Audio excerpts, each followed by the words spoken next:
নমস্কাৰ। আকৌ এটা সৰু ৰীল বনাব লৈছোঁ, কটন কেঁচা। আজি প্ৰায় 9 বাজিবলৈ হ'ল। বিশেষ কাৰণত আমি দোকান খুলি ৰাখিবলগীয়া হৈছে। মই ভাবিছোঁ কিয়নো এনেই থাকোঁ, আপোনালোকলৈ কাপোৰকে দেখাই থাকোঁ।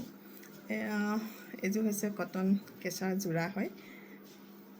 ধুনীয়া লাগিছে নহয়নে? কাপোৰযোৰ গোটেইযোৰ নুখোলোঁ, কাৰণ খুলিলে জাপিবলৈ এইটো সময়ত বৰ অসুবিধা হ'ব।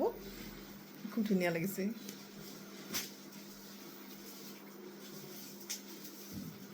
কটন কেঁচা পিন্ধিবলৈ খুব আৰাম। আজিকালি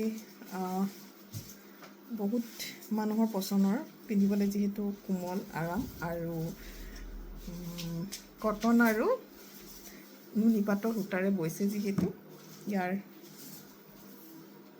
মানে স্বাস্থ্যৰ কাৰণেও খুব ভাল আৰু পিন্ধাটো খুব আৰাম, কোমল আমল লাগে। নমস্কাৰ।